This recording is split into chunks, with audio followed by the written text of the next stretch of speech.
Hello everyone. आज हम समझेंगे चुनाव की शक्ति के बारे में। क्या होता है चुनाव की शक्ति? तो इसे एक कहानी से समझेंगे।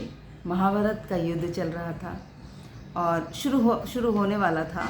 तो दुर्योधन और अर्जुन या कहीं कौरव और पांडव कृष्ण जी के पास पहुँचे कि अब वो कहाँ रहेंगे। तो कृष्ण जी ने कहा कि मेरी अक्षुणी सेना, जिसमें सैकड़ों योद्धा हैं, अतुल्य हथियार हैं, जहाँ पर बहुत शक्तिशाली वो सेना है, एक के साथ वो रहेगी और दूसरे के साथ मैं रहूँगा। लेकिन शर्त ये है कि मैं युद्ध नहीं करूँगा, मैं सिर्फ उपस्थित रहूँगा। तो क्योंकि दुर्योधन चालाक था बहुत ज़्यादा, या कहीं धूर्तता से भरा हुआ था, तो उसने जिद लगाई कि कृष्ण जी को बोला कि हे पार्थ, हे कृष्ण, मैं पहले आया हूँ तो मेरा अधिकार बनता है, मैं चुनूँ पहले। तो कृष्ण जी ने कहा चुन ले। तो दुर्योधन को लगा अकेला कृष्ण क्या कर लेगा, अक्षुणी सेना कितनी ताकतवर, कितनी पावरफुल, कितने महान योद्धा हैं उसमें, तो मैं तो अक्षुणी सेना को ले लेता हूँ। और उसने कृष्ण से उनकी सेना मांग ली। और अर्जुन तो जैसे कि हमेशा ही चाहते थे कि कृष्ण उनके साथ रहें, और उन्होंने कृष्ण को अपने साथ लिया। अब आप सभी जानते हैं कि दुर्योधन ने जो अक्षुणी सेना चुनी, उससे उसकी क्या परिणाम रहा। महाभारत के युद्ध का परिणाम हम सब जानते हैं, उसकी कहानी बताने की मुझे ज़रूरत नहीं है। और अर्जुन के साथ क्या हुआ।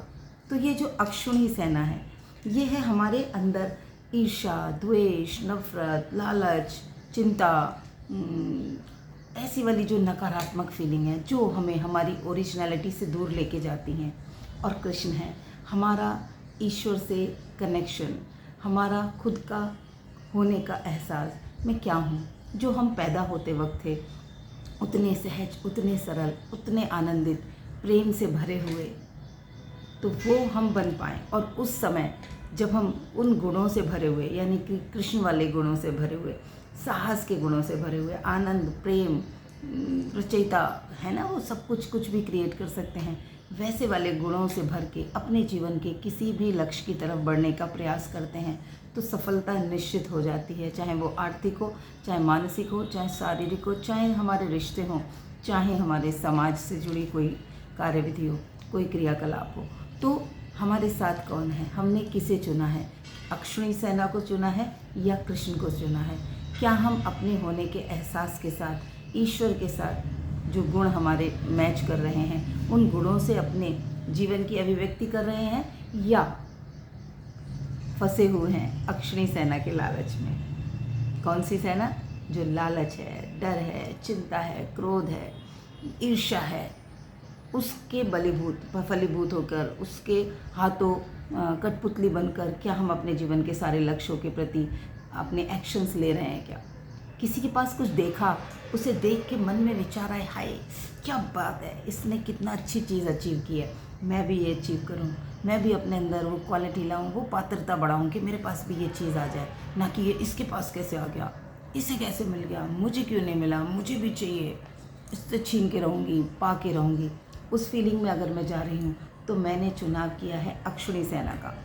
और अगर किसी के पास कुछ बेहतरीन चीज़ें देखकर मुझे प्रेरणा मिलती है कि वाह, ऐसा तो मैं भी पा सकती हूँ, उसके लिए मैं प्रार्थना और प्रयास दोनों कर रही हूँ, तो मैं कृष्ण के साथ हूँ, मैंने कृष्ण का चुनाव किया है। तो ये है हमारे जीवन में चुनाव की शक्ति, जो हमारे जीवन को दिशा और दशा दोनों बदल सकती है। कृष्ण चुनेंगे तो दिशा और दशा कुछ और होगी, और अगर चुनेंगे अक्षुणी सेना को तो दिशा और दशा कुछ और होगी। चुनना हमें है, चुनाव हमारे हाथ में है, चुनाव ईश्वर के हाथ में नहीं है। वो हमें चुनने की शक्ति दे रहे हैं, वो हमारे सामने हज़ारों ऑप्शंस डाल देते हैं। उस वक्त हम जो चुन रहे होते हैं, हर मोड़ पर जीवन में हमारे पास ऑप्शंस होते हैं, और उस वक्त हम जो चुन लेते हैं, उन चुनावों से ही हमारा पूरा जीवन बनता है। एक के बाद एक हम जिस मोड़ पर हमें मुड़ना है, उसी मोड़ पर मुड़ेंगे तो मंजिल पर पहुंच जाएंगे। अगर हम उसके विपरीत मोड़ पर मुड़ गए 2 बार भी, तो वो यात्रा हो सकता है कभी मंजिल पे ना पहुंचे, और हो सकता है कष्टों से भरी हो, कहीं उलझ जाएं, कहीं ट्रैफिक में पहुंच जाएं, किसी और सिटी पहुंच जाएं। तो जब हम सही चुनाव करके, यानी कि सही मोड़ लेके गूगल के साथ अपने जीवन की यात्रा पर आगे बढ़ते हैं, हमारा गूगल हमारा परमपिता परमात्मा, जो हमेशा हमें निर्देश देता है, जो हमें अंदर से, जैसे गूगल वाली लड़की बोलती है ना, वैसे ही वो हमें अंदर से, हमारे भीतर से इंट्यूटिव पावर की तरह इंट्यूशंस दे दे के हमें अंतरात्मा की आवाज़ से हमेशा सजग करते रहते हैं। ये नहीं करना है, ये कर डालो। लेकिन हम उस आवाज़ को अनदेखा करके कई बार अपने लॉजिक लगा के कुछ ऐसा चुनाव कर लेते हैं जो हमारे जीवन को किसी और दिशा में ले जाते हैं। तो सजगता बरतेंगे और समझेंगे चुनाव की शक्ति क्या है और उसका हमारे जीवन पर क्या प्रभाव पड़ सकता है। Thank you very much.